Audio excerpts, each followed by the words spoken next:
Hi friends, welcome back to GK ಗಾನೂಸ್ kitchen. ಇವತ್ತು ನಾನು ಆಂಧ್ರ ಸ್ಟೈಲ್ನಲ್ಲಿ ಬದನೆಕಾಯಿ ಪಪ್ಪು ಹಾಗೆ ಈ ಥರ ಆಲೂ ಫ್ರೈನ ಮಾಡ್ತಾ ಇದ್ದೀನಿ.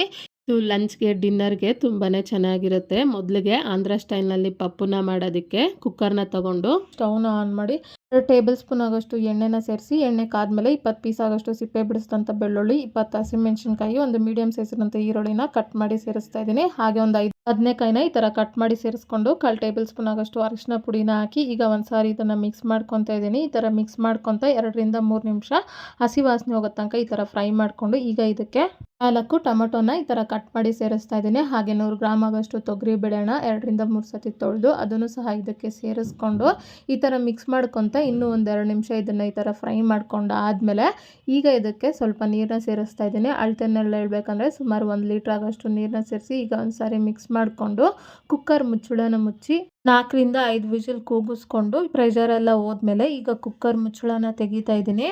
ಈಗ ಈ ಬೆಂದಿರುವಂಥ ಬೇಳೆ ಹಾಗೆ ಬದನೆಕಾಯಿನೆಲ್ಲ ಈ ಥರ ಮಸಿಯೋ ಕೋಲ್ನಿಂದ ಮಸ್ಕೋಬೇಕು.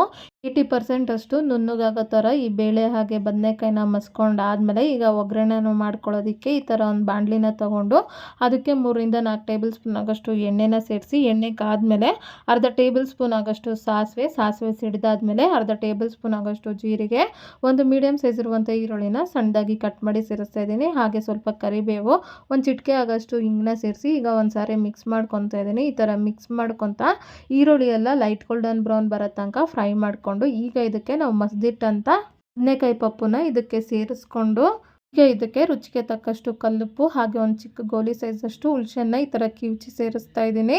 ಈಗ ಒಂದ್ಸಾರಿ ಇದನ್ನು ಮಿಕ್ಸ್ ಮಾಡ್ಕೊತಾ ಇದ್ದೀನಿ. ಹಾಗೆ ಈ ಬದನೆಕಾಯಿ ಪಪ್ಪು ನಾನು ವಿಡಿಯೋದಲ್ಲಿ ತೋರಿಸ್ತಿದ್ದೀನಲ್ಲ ಈ ಕನ್ಸಿಸ್ಟೆನ್ಸಿನಲ್ಲಿ ಇರಬೇಕು. ಈಗ ಒಂದು ಕುದಿ ಬರೋ ತನಕ ಈ ಬದನೆಕಾಯಿ ಪಪ್ಪುನ ಈ ಥರ ಬೇಯಿಸ್ಕೊಂಡು ಸ್ಟವ್ನ ಆಫ್ ಮಾಡಿಕೊಂಡ್ರೆ ಆಂಧ್ರ ಸ್ಟೈಲ್ನಲ್ಲಿ ಮಾಡಿದಂಥ ಬದನೆಕಾಯಿ ಪಪ್ಪು ಈ ಥರ ರೆಡಿ ಆಗುತ್ತೆ. ಈಗ ನೆಕ್ಸ್ಟ್ ರೆಸಿಪಿ ಈ ಥರ ಆಲೂ ಫ್ರೈನ ಹೇಗೆ ಮಾಡೋದಂತ ನೋಡೋಣ. ಮೊದಲಿಗೆ ಈ ಆಲೂಗಡ್ಡೆ ಫ್ರೈನ ಮಾಡೋದಕ್ಕೆ ಈ ಥರ ಒಂದು ಪಾತ್ರೆನ ತಗೊಂಡು ಸ್ಟವ್ನ ಆನ್ ಮಾಡಿ ಸ್ವಲ್ಪ ನೀರನ್ನ ಸೇರಿಸ್ತಾ ಇದ್ದೀನಿ.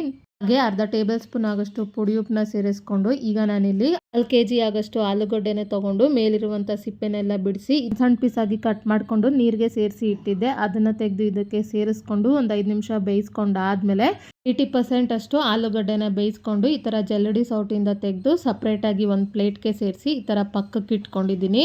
ಈಗ ಆಲೂಗಡ್ಡೆ ಫ್ರೈನ ಮಾಡೋದಕ್ಕೆ ಈ ಥರ ಒಂದು ಪ್ಯಾನ್ನ ತೊಗೊಂಡು 3 ರಿಂದ 4 ಟೇಬಲ್ ಸ್ಪೂನ್ ಆಗೋಷ್ಟು ಎಣ್ಣೆನ ಸೇರಿಸಿ, ಎಣ್ಣೆ ಕಾದ್ಮೇಲೆ ಕರಿಬೇವು ಹಾಗೆ ಒಂದು ಮೀಡಿಯಂ ಸೈಜ್ ಇರುವಂಥ ಈರುಳ್ಳಿನ ಸಣ್ಣದಾಗಿ ಕಟ್ ಮಾಡಿ ಸೇರಿಸಿ ಈ ಥರ ಮಿಕ್ಸ್ ಮಾಡ್ಕೊತ ಈರುಳ್ಳಿ ಎಲ್ಲ ಈ ಥರ ಲೈಟ್ ಗೋಲ್ಡನ್ ಬ್ರೌನ್ ಬರೋ ತನಕ ಫ್ರೈ ಮಾಡ್ಕೊಂಡು ಆದಮೇಲೆ ಈಗ ಇದಕ್ಕೆ 1 ಟೇಬಲ್ ಸ್ಪೂನ್ ಆಗೋಷ್ಟು ಶುಂಠಿ ಬೆಳ್ಳುಳ್ಳಿ ಪೇಸ್ಟು, 1.5 ಟೇಬಲ್ ಸ್ಪೂನ್ ಆಗೋಷ್ಟು ಖಾರದ ಪುಡಿ, 1 ಟೇಬಲ್ ಸ್ಪೂನ್ ಆಗೋಷ್ಟು ಧನಿಯಾ ಪುಡಿ, 1 ಟೇಬಲ್ ಸ್ಪೂನ್ ಆಗೋಷ್ಟು ಆಚಿ ಚಿಕನ್ ಮಸಾಲ, 1 ಟೇಬಲ್ ಸ್ಪೂನ್ ಆಗೋಷ್ಟು ಅರಿಶಿನ ಪುಡಿನ ಸೇರಿಸ್ಕೊಂಡು ಇದನ್ನೆಲ್ಲ ಮಿಕ್ಸ್ ಮಾಡ್ಕೊತ ಹಸಿ ವಾಸನೆ ಹೋಗೋ ತನಕ ಲೋ ಫ್ಲೇಮ್ನಲ್ಲೇ 1 ನಿಮಿಷ ಫ್ರೈ ಮಾಡಿಕೊಂಡು ಈಗ ಇದಕ್ಕೆ ನಾವು ಮುಂಚೆನೇ ಬೇಯಿಸಿಟ್ಕೊಂಡಂಥ ಆಲೂಗಡ್ಡೆನೂ ಸೇರಿಸಿ ಇನ್ನೊಂದ್ಸರಿ ಮಿಕ್ಸ್ ಮಾಡ್ಕೊತ ಆಲ್ರೆಡಿ ನಾನು ಆಲೂಗಡ್ಡೆ ಬೇಯಿಸ್ಬೇಕಾದ್ರೇ ಉಪ್ಪನ್ನ ಸೇರಿಸಿದೆ. ರುಚಿನ ನೋಡಿಕೊಂಡು ಸ್ವಲ್ಪ ಕಡಿಮೆ ಇರೋದ್ರಿಂದ ಇನ್ನೊಂದು ಸ್ವಲ್ಪ ಉಪ್ಪನ್ನ ಸೇರಿಸಿ ಈ ಥರ ಮಿಕ್ಸ್ ಮಾಡ್ಕೊತ 2 ರಿಂದ 3 ನಿಮಿಷ ಲೋ ಫ್ಲೇಮ್ನಲ್ಲೇ ಫ್ರೈ ಮಾಡ್ಕೊಂಡು ಆದಮೇಲೆ ಈಗ ಇದಕ್ಕೆ ಕೊನೆಯದಾಗಿ ಅರ್ಧ ಟೇಬಲ್ ಸ್ಪೂನ್ ಆಗೋಷ್ಟು ಪೆಪ್ಪರ್ ಪೌಡರ್ ಹಾಗೆ ಸಣ್ಣದಾಗಿ ಕಟ್ ಮಾಡಿದಂಥ ಕೊತ್ತಂಬರಿ ಸೊಪ್ಪನ್ನ ಸ್ವಲ್ಪ ಸೇರಿಸ್ಕೊಂಡು ಇನ್ನೊಂದ್ಸಾರಿ ಇದನ್ನು ಮಿಕ್ಸ್ ಮಾಡ್ಕೊತ ಇನ್ನೂ 1 ನಿಮಿಷ ಫ್ರೈ ಮಾಡಿಕೊಂಡು ಸ್ಟವ್ನ ಆಫ್ ಮಾಡಿಕೊಂಡ್ರೆ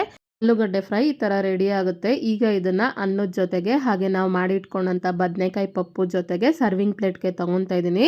ನೋಡಿದ್ರಲ್ಲ ಬದನೆಕಾಯಿ ಪಪ್ಪು ಮತ್ತು ಆಲೂ ಫ್ರೈನ ಎಷ್ಟು ಈಸಿಯಾಗಿ ಮಾಡ್ಕೋಬೋದು ಅಂತ. ಇದು ಲಂಚ್ಗೆ ಡಿನ್ನರ್ಗೆ ತುಂಬಾ ಚೆನ್ನಾಗಿರುತ್ತೆ. ಹಾಗೆ ಇನ್ನಷ್ಟು ಈಸಿ ರೆಸಿಪೀಸ್ಗಾಗಿ ನನ್ನ ಚಾನಲ್ನ ಲೈಕ್ ಮಾಡಿ, ಶೇರ್ ಮಾಡಿ, ಸಬ್ಸ್ಕ್ರೈಬ್ ಮಾಡಿ.